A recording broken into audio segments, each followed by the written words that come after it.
मुश्किल से अब जॉर्ज पहुंचे हैं अमातुल्लाह के घर। 1.5 महीने पहले उनसे एक कवाली में मुलाकात हुई थी। अमातुल्लाह ऑस्ट्रेलिया से पाकिस्तान 6 साल पहले आईं। उन्होंने जॉर्ज को कवाली में ही अपने घर दावत दी थी ताकि सुकून से वो जॉर्ज को पाकिस्तान, इस्लाम और रूहानियत के बारे में बता सकें अपने जाती तजुर्बे की नजर में। I've only been back to Australia a couple of times, but as soon as I got off the plane, I felt like an alien in my own country because I'd become. There was a magic in Pakistan. There was something so powerful here and so beautiful. Under the greyness, under the dust, under the chaos of Karachi. Under the poverty, the pollution, yet something was shining through. So I got off the plane in Sydney and I thought, Ya Allah, what have I come back here for? And I felt completely out of place. But do you feel completely at home here? I feel a lot more at home here now than I did in Australia, than I do when I go back to Australia. But do you think people here totally accept you now? I think they do. I'm a Muslim. Yeah, I mean that would help. That helps so much. So do you think that if I were to live here permanently, converting to Islam is something that one has to do to become fully accepted? I think you don't even think like that. I think becoming a Muslim is between you and Allah subhanahu wa ta'ala. It's not a matter of becoming a Muslim to fit in. Right. It's becoming a Muslim because you have to become a Muslim. But do you think I can live here as a non-Muslim and fit in and be accepted? Look, you're frightened. I know you're frightened. I was very frightened and I wanted to run back to Australia. You. But when I got here, Pakistan, the way I described it in some writing I was doing, I said Pakistan ripped me apart. It ripped me apart because I felt love coming to me from so many people. Yeah. And I just was reciprocating with love.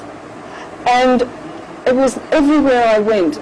I would be crying because I'd be encountering humanity.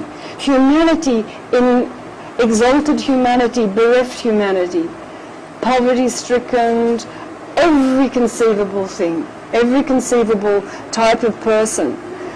And I had this amazing love, which I'd never had in Australia. I'd never sort of really experienced that. I wanted to run away, but I didn't run away. I said, okay, Allah subhanahu wa ta'ala, God has put me here for a reason. There's something here for me.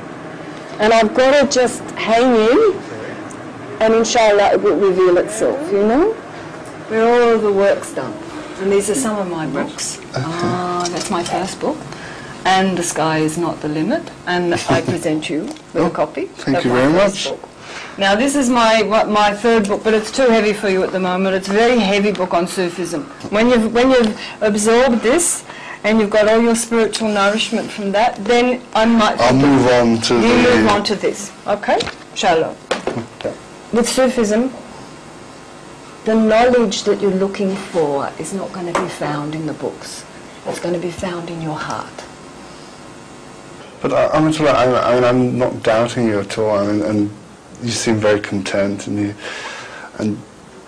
what you're talking about is clearly coming right from the heart. I hope it goes to your heart, inshallah. Inshallah. But what about back home? Do people not think you're slightly they strange? think you're bananas. They think you're crazy. And I don't want to lose my friends and family back home. I don't think that's necessary to lose. Like, I didn't see my mother for 17 years after I embraced Islam. She was very, very, very unhappy. And maybe a lot of the fault was me because I didn't go gently enough with her. I should have been more gentle. In the early days I was very strict. Right. Scarf and tie, no hair and anything. So that would have frightened her, And if I'd been a little bit easier, maybe. So don't worry. Do it through the grace of Allah. Everything will be all right. But you look so content. Shukr, alhamdulillah. So what do I need to do? What you need to do? I think you should go to Seven Sharif. Okay. Seven Sharif is another big saint. His name is Hazrat Lal Shahbaz Kalanda. And that's a shrine. Yeah, it's a shrine. So if you go there, and maybe there your heart will open more. But listen, don't make a mistake.